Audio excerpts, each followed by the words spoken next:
The highly acclaimed film The Joy Luck Club is based on Amy Tan's 1989 best-selling debut novel of the very same name. And since then, her books have sold more than 5 million copies worldwide, translated into 35 different languages. And now, Tan brings her readers to early 20th century Shanghai in the Valley of Amazement. It's our latest pick for CBS This Morning Reads, and Amy Tan joins us at the table. Good to see you. Good to be here. So we haven't seen anything from you in 8 years. So what took you so long? You were busy. Yeah, I started one book, and then suddenly I saw something, a family mystery developed, and I had to start another book. You saw a picture of your grandmother, yes, wearing what appeared to be courtesan clothes. Let's set what courtesan is. High class prostitute, well, yeah. Escort. What would you say? No, well, it was women who were actually courted in these high class brothels in Shanghai. So you men saw would clothes? bring them gifts, and then the courtesan actually got to choose. Yeah. High class ones. And you saw a picture of your grandmother wearing what appeared to be courtesan clothes. I didn't know they were courtesan clothes until later. I just thought it was a beautiful picture. And she had a headband that, came to a V and a high neck collar, until I saw that there were other women in the photo. It was called the 10 Beauties of Shanghai. And they were courtesans. And I looked and I said, what did she really do? Yeah. Said, whoa, Grandma. Yeah, yeah. I mean, it changes the whole family tales, a woman who was supposedly quiet and old-fashioned, traditional. But it's a very sophisticated operation, though, Amy. And you tell the story of young Violet. Set it up for people who have not read the book yet. Yeah. Which is most people. Right. Young Violet is biracial, and she doesn't know that, but she ends up... Half American and half Chinese. Yeah, and she ends up in this first-class courtesan house as the virgin courtesan.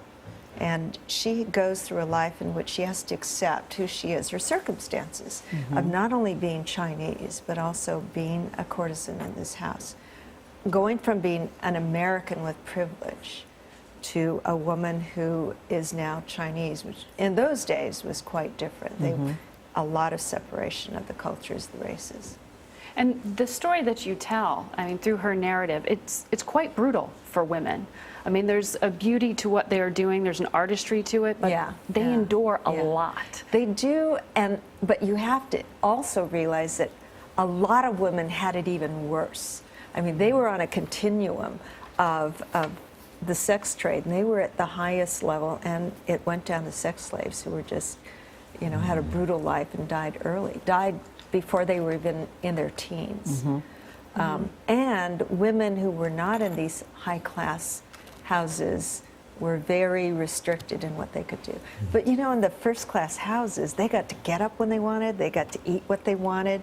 They wore beautiful and so clothes. They were free, yet they designed their own clothes, they rode out in carriages. And the sex was an art, Amy, because you're writing about sex for the first time. Yes. Was that difficult? Well, I couldn't find anything that said exactly what the tricks of the trade were, so I had to do research, believe it or not, and read Chinese pornography from the 1700s and, aphrodisiacs from that period. You often write about mothers and daughters, but what do you want readers to come out of this novel? What experience, what understanding, what message? It's about mothers and daughters and the kind of love that we expect from them, but also from other people, from men, from children, and also who we are and how we're shaped by our circumstances that are given to us or by choices we make. Yeah, it's about betrayal, it's about love, but and forgiveness, and forgiveness. But at one point, guys, she says something about floating together in ravishment. What does that mean? That was a style. That was floating a together style, yeah. in ravishment. All right, Amy Tan. It's called The Valley of Amazement. It's got dual meaning there. It goes on sale tomorrow. You can learn more about Amy Tan and CBS This Morning Reads by going to cbsthismorning.com. She will answer all of your questions on Facebook.